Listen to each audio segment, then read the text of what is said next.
semua menyambut ke cairnya demokrasi. Tapi kita juga punya pengalaman. Kalau terlalu banyak calon yang nggak realistis juga buang-buang. Hari ini kita rapat koordinasi pemberdayaan masyarakat, diikuti oleh Menteri UMKM, Menteri Koperasi, Menteri Perlindungan Pekerja Migran, Menteri Sosial, Menteri Ekonomi Kreatif, dan Menteri Koperasi.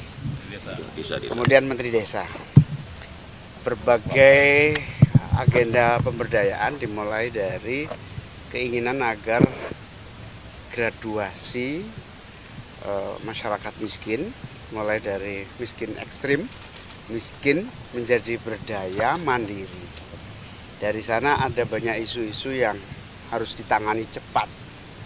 Salah satunya data tunggal agar tepat sasaran.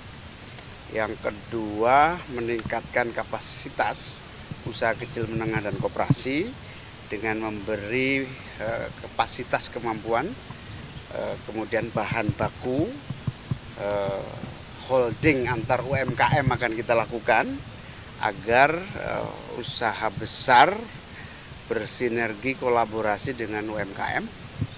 Lalu kita juga akan melakukan atas perintah Pak Presiden meningkatkan kapasitas dan kemampuan para pekerja migran yang ke luar negeri. Insya Allah akan dibangun paling tidak 100 balai latihan kerja baru untuk pemberangkatan persiapan jabatan tertentu kualitas standar skill dan vokasi yang disiapkan khusus melalui 100 balai latihan kerja baru. Yang kedua, dalam meningkatkan aksesibilitas untuk pendanaan, pinjaman sekaligus kemudahan finansial para UMKM, kemudian pekerja migran, koperasi, akan ada ekonomi kreatif, akan ada beberapa penanganan membuat semacam simpan pinjam atau kredit murah yang diberikan oleh negara pemerintah, baik melalui dana pinjaman bergulir yang ada di Kementerian Koperasi akan ditambah jumlahnya.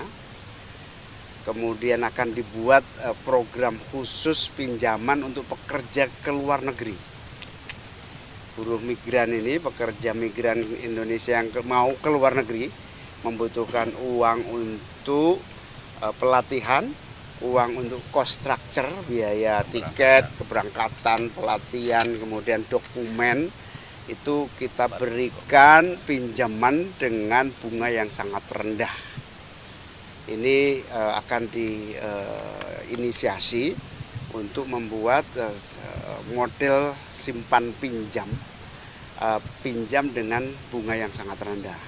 Ini akan kita tindak lanjuti dengan kementerian-kementerian terkait, khususnya Kementerian Keuangan, berbentuk uang pemerintah yang dipinjamkan kepada para pekerja migran, juga kepada UMKM. Contoh sukses PNM akan kita duplikasi gitu ya, menjadi PNM itu penanaman modal madani yang bergerak di bidang simpan pinjam ibu-ibu pelaku bisnis.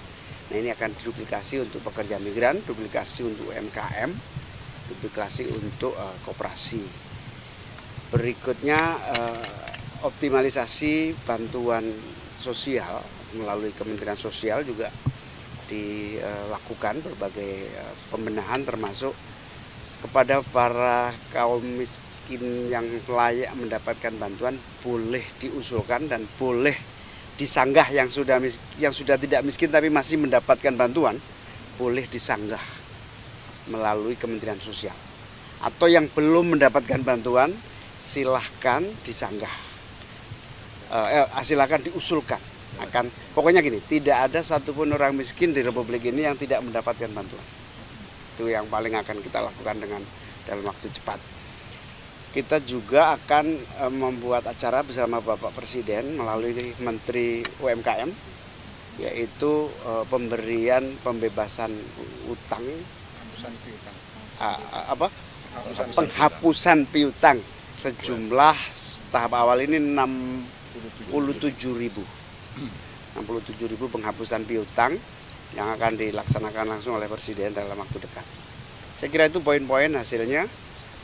Intinya pemberdayaan masyarakat itu akan ambil langkah-langkah, termasuk Pak Presiden juga ingin membuat sekolah khusus untuk anak-anak yang tidak mampu tapi masih di bawah naungan orang tua, dibina langsung khusus dalam sekolah rakyat. Pak, tadi simpan pinjam itu nanti bentuknya koperasi atau seperti apa Pak? Kan selama ini juga udah ada KUR ya Pak dari BUMN. Ya, karena KUR, PNM, kemudian lembaga bergulir ada, tambah lagi, kita tambah. Semakin banyak, intinya gini, punya pemerintah.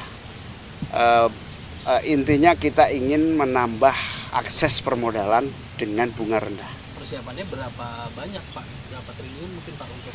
Ya bisa 20 triliunan total ini. Bentuknya ke dana abadi pendidikan. Dana abadi pendidikan, dana abadi bergulir.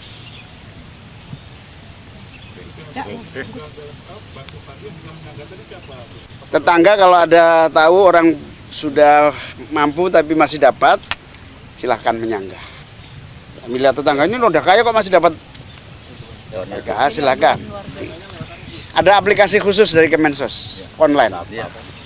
Cek bansos. Cek bansos. Aplikasinya cek bansos, di situ ada usul sanggah. Jadi boleh.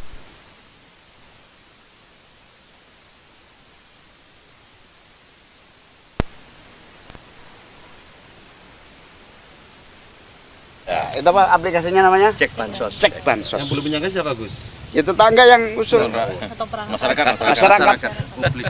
Wartawan lebih-lebih. Di sini agak kepo dikit terus selain dari program di dalam tadi kan ada Hotman Paris juga ya. Ini boleh. Oh beda ruangan. Beda agenda. Beda agenda. Beda kamar. Beda tamu. Oh iya, Beda pemberdayaan. Mungkin dilibatkan atau apa perannya begitu. Oh enggak ada. Oke. Beda tamu. Kalau untuk yang sekolah ya tadi itu di setiap daerah nanti dibangun. Belum, baru uji coba 3 titik dulu. Di mana itu? Jabodetabek. Itu di bawah Kemensos. itu yang nanti yang sekolah di situ yang diutamakan yang seperti Yang tidak mampu. Miskin ekstrim.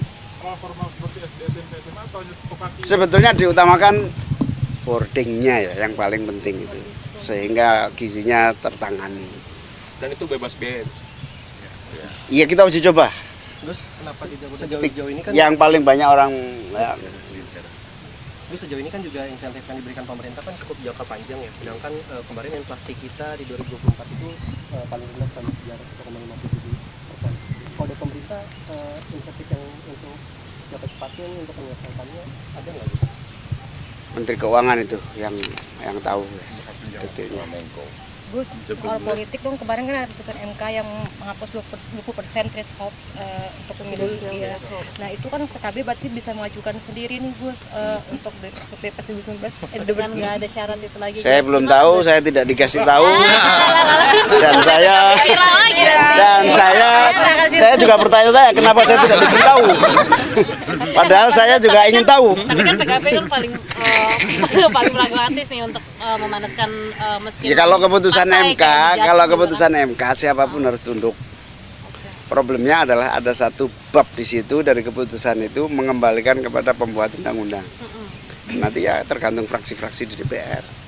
Gus, tapi melihatnya ini sebagai potensi untuk memajukan kader nggak sih di 2029? Oh, pasti. Semua menyambut ke cairnya demokrasi. Tapi kita juga punya pengalaman. Kalau terlalu banyak calon yang nggak realistis juga buang-buang. Kalau PKB nggak apa-apa dong, kan? Ya tentu. Punya kursi parlemen juga. Kan syaratnya nggak pakai syarat ini.